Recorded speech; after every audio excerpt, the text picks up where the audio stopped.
Hello everyone and welcome to today's video. So today is Vlogmas day 3 and it's actually a pretty hard day for my family. Exactly 2 years ago we lost my brother Howard in a devastating house fire.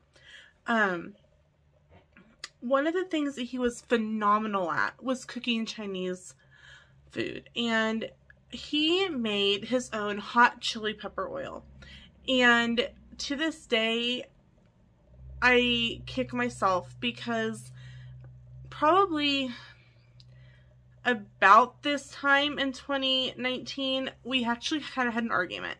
And he had called me and said, hey, I'm getting ready to make some more hot chili pepper oil. Do you want some? I'm like, no, I have some. I don't need it.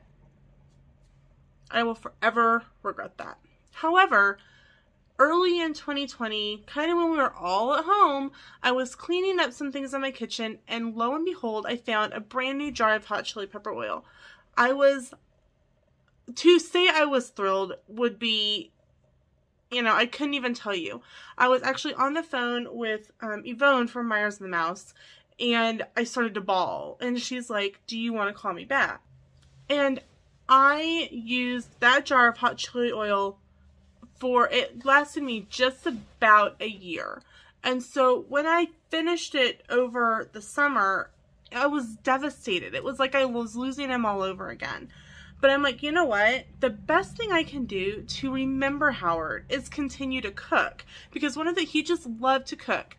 And he loved to create. So what I have done is I have searched for a DIY hot chili pepper oil and how to make it myself. Now, I am well aware that this is going to taste absolutely nothing like what Howard would have made. I guarantee that the recipe that Howard had in his head, it was a pinch of this and a dash of that and shake this until that looks like it's good enough. Because during the time that he would make hot chili oil, it never tasted the same. And so I know that it's not going to taste the same because he never made it taste the same. So let's get started. Let's start making this and honor my brother.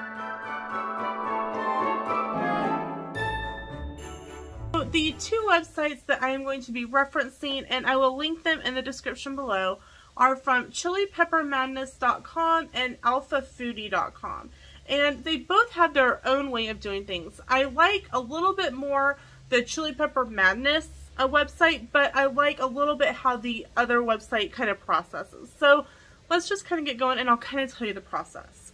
So what you're going to need is 1 cup of canola oil. You are going to need 3 tablespoons of crushed dried peppers. I also have a Korean red pepper powder that I'm going to be including in mine as well. A dash of salt if desired. So it says, add the oil, dried peppers, my red pepper, salt if desired. I'm probably going to put this in place of the salt.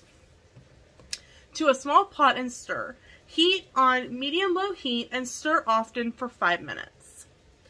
Do not allow the oil to smoke. If it smokes, remove it from heat to reduce temperature. The goal is not to boil the oil, but to slowly simmer it, allowing the flavors of the peppers to infuse. After 5 minutes, remove from heat, cool to room temperature. You can simmer longer to infuse more flavor.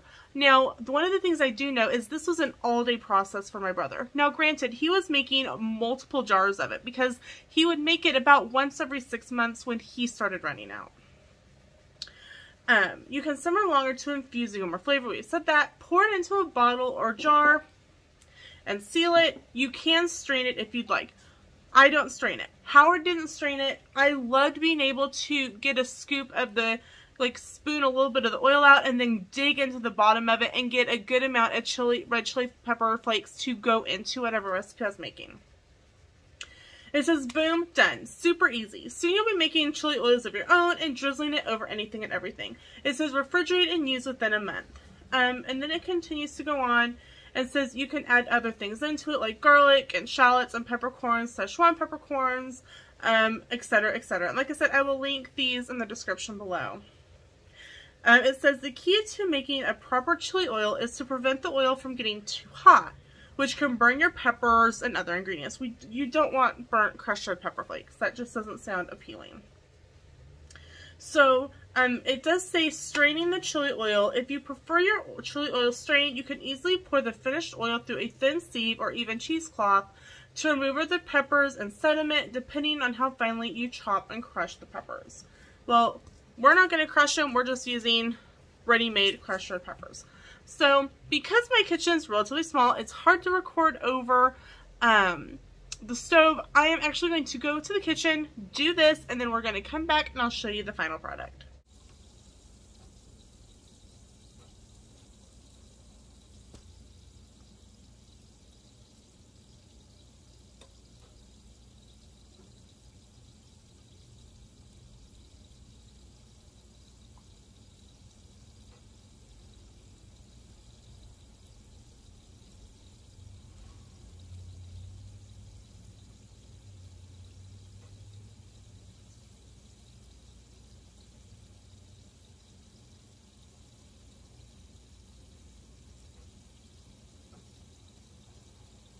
Alright, so it's a while later.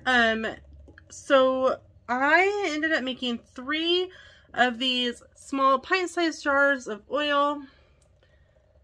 As you can see, it's starting to kind of float down to the bottom. So there's one.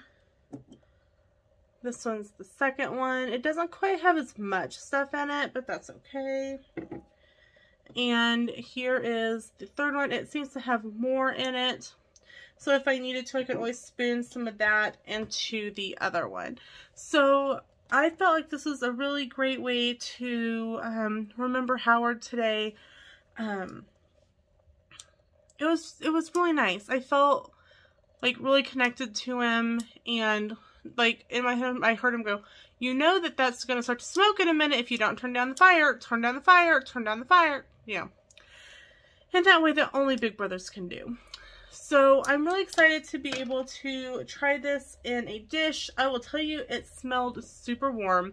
I will tell you, I did make a few adjustments. I measured out 3 cups of oil, which is obviously why I have 3 pints.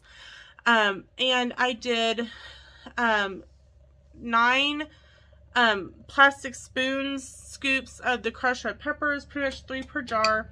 And then I did 6 scoops of the Korean red pepper flakes, pretty much 1 per jar or 2 per jar. So this is the result that we ended up with. And once it was done, I just let it sit on the stove and kind of just cool down.